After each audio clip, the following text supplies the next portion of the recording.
我是一元，15万元就能买到一台增程版车型，你敢想象吗？领跑汽车正式推出了 C11增程版车型啊，起售价格14.98万元起。今天我们来到了来福士领跑汽车体验中心来试驾新车，走，一起出发。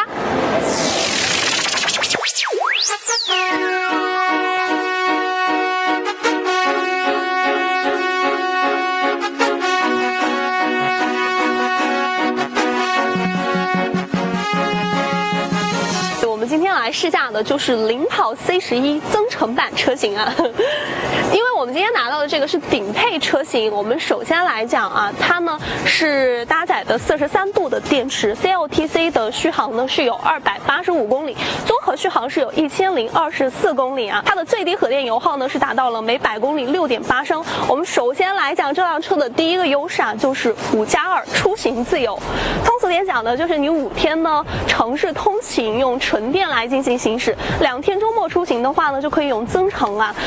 一元来为大家算一笔账啊，比如说我们大多数家庭每一年可能就是1万公里的这个里程，这辆车呢是加92号油的，我们来算一下，它每年的这个油费呢，大概就得花个5000多左右啊，还没有算上这个纯电行驶的费用了。当然了，如果你用纯电行驶的这个次数越多的话，那肯定花费就会更少啊，这个燃油经济性是不是就体现出来了？第二个优势，尺寸方面，官方宣称的它是一辆大5座的 SUV 啊，它的轴距是达到了2.93米，其实相比于宋 DMI 的话，它的轴距是长出了20厘米。等会儿我们会坐到后排来实际体验一下，看一下有没有比宋 DMI 的后排乘坐空间更加理想啊。那我们现在坐进车内去看一下它的一些其他的变化啊。增程版的内饰设计啊，和纯电版都是一样的。你会发现前面都是3块屏幕啊，中控屏呢也是内置的高通骁龙8155的芯片。其实实际体验下来，给我印象点比较好的就是它的一个层级比较的简单。比如说你点开主页之后呢，它这个所有的应用就在这上边啊，不会说分级一层一层的去点，而且呢，你整个上手的话会非常的轻松。还有就是它的一个语音语调啊，也是那种萌萌的，很可爱啊。当然了，这个声音也是可以自己来调的。那再来说，它的这个副驾的屏幕其实更多就是集成了像是娱乐啊、影音啊，包括导航。而且呢，你也将主驾啊，可以将主驾的这个导航或者影音娱乐信息投递到这个副驾屏当中。那最后再来讲一下我在前排的整个的座椅材质以及这个乘坐体验到底怎么样。其实这一点我真的要小小的吐槽一点了。我们今天拿到的这个是顶配车型，它没有座椅加热、通风、按摩，而且呢，这个它不是支持单向的选装啊，你全配套下来的话，1.5个 W 就没有了。是不是有点不太良心啊？哇，这个后排空间还挺理想的啊！你会看到整个腿部的空间差不多有半个手臂那么长，而且呢，头顶的话也有1拳多。它在坐垫的这个地方也是进行了加长，对大腿的支撑性是给到了。纯平的地台，你在后排的横向空间也是非常不错的。再来的话，它前方呢也是有这个独立的屏幕啊，这个是触控屏的操作，你可以对温度的风量啊，包括温度大小来进行调节。大家会看到啊，这个副驾这两边也有座椅加热的这个按键。我们拿到这个车型呢，它是加了那个选装包的，所以后排也是给到了座椅加热功能的。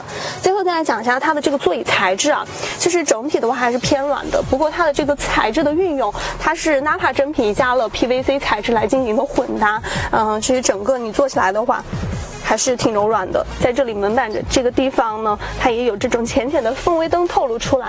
上方的天窗呢也是开得非常大的，视野性还非常的不错了。那我们现在来看一下后备箱的空间啊，这里呢也是配备了电动后尾门的。打开之后你会发现，作为中型 SUV 来说，它的整个后备箱其实还蛮理想的啊。包括在右侧，它是进行了一个掏空式的设计啊，有一个小的一个储物槽，也是可以来放下东西。然后下方盖板打开呢，它也是可以放一些随车工具的啊。其实你整个后备箱你放下就是像比较大的一些行李箱的话也是没有问题，包括这个挂钩的材质还蛮厚实的，我刚刚去试了一下，挺厚的啊，这个材质还可以。这里呢有一个12伏的电源接口，像是周末啊出去露营那些也是没有问题的。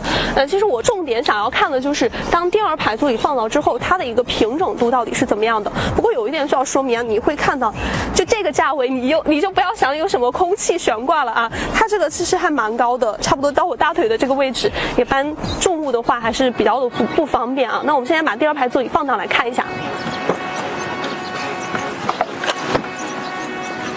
好，放倒之后，它的整个背部的材料其实做的蛮厚实的，就你会发现放倒之后，它整个的隆起还算是比较高的。聊完了它的静态内容啊，实际的动态效果怎么样呢？走，我们现在把车开起来。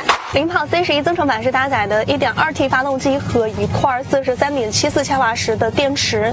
没错啊，这个 1.2T 发动机就是理想 ONE 的同款。首先呢 ，C11增程版呢，它是有3种的模式啊，分别是极限纯电、纯电优先以及燃油优先。我们现在就是使用的极限纯电啊。那我们先来讲一下这3种模式的一个区别啊。首先呢，就是极限纯电，我们现在就是用这个模式在进行行驶，它是尽大可能的用电来驱动车辆啊。当你的电量低于5%的时候，增程器就会介入来启动车辆了，也是最大可能的去保证你的一个燃油经济性。那在纯电优先模式下呢，当你的电量低于20%的时候，增程器就会介入，然后来为电池充电了。其实这个数值的话啊，你和现在市面上比较火的几款增程车型来进行对比的话，领跑 C11增程版它的这个保电量都是要低一些的啊，这点也是它的一个优点。那第3点呢，就是燃油优先了。燃油优先它是将 SOC 值是设置在了65%，但这个它是有一个条件的，就是说根据你实际的一个工况条件来决定的。我觉得这3种模式，你其实也会发现它增程版的一个优势就是尽大可能的用电来进行行驶，而不是用油啊。那这个也是为了保住大家的一个钱包啊。那最后再来讲这辆车的一个驾驶模式，它是有3种的，一个运动、轻松，还有自定义啊。但这3种模式，你实际去体验的话，会发现差别不是特别大。现在来感受一下运动模式啊，我深踩加速踏板。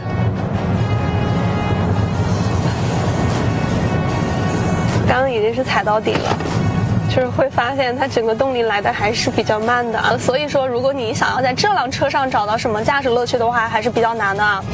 最后我们再来讲它的一个滤震方面，我觉得它的整个滤震呢，就是做的都是偏舒适性的啊。像经过这种小颠簸路段，我们现在就试驾的这个路段，其实整个颠簸过滤都还挺大的啊，就整个你坐在车内的感觉不会特别的明显。还有一点就是啊，它这个座椅的2侧，其实这个侧翼的包裹性还可以啊，你坐在车内看也不会左右的晃荡啊，这点也算是它一个舒适性的一个调教。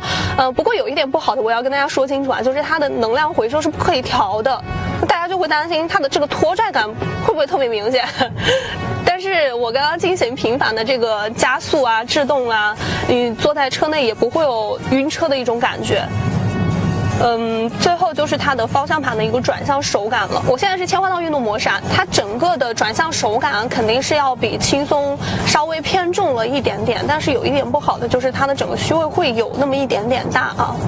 然后如果你速度上来了之后的话，还是要注意一下的。最后就是它的 NVH 表现了。其实 NVH 表现的话，你现在我完全就是当成一个电车来开。电车的话，这个电机的声音还是会有一点点大的。其实这辆车你在速度稍微上来了之后啊，其实整个的噪音还是会有点明显的。你看我现在就是60多的一个速度在进行行驶，就外面的这个风噪，特别是风噪啊，这个风噪声音特别大。还有一点啊，我觉得它的一个侧向支撑做的挺好的，像在经过一些大的幅度比较大的一些转弯的时候，它整个侧向支撑做的挺不错的，包括它整个座椅的一个侧向包裹啊也还可以啊，这一点是它的一个优点吧。我想再来聊一下啊，我在驾驶的过程当中体验是怎么样的。我觉得这台车对于女孩子来说不是特别的友好，也就是我身高170，也不算特别矮吧，就你会发现我的左手就搭在下边，又有点够不着这个方向盘。你看搭在上面的话，这个手又抬得太高了，就整个的姿态会不太舒服。如果它能将这个门把手的这个位置啊，如果可以设计的高一点的话，可能会更好。所以这辆车如果是男车主啊来进行行驶的话，可能会更加友好一些了。其实啊，经过整一天的试驾，我会发现增程版车型的一个动态感受比我预想的要好很多啊。但是你要知道，15到20万的这个价格区间，再加上现在燃油车完全杀疯了，它的这个价格大家可选性实在是太多了。那你觉得增程版的这款车型能不能成为15到20万的一个爆款车型呢？我是依然，下期见了，拜拜。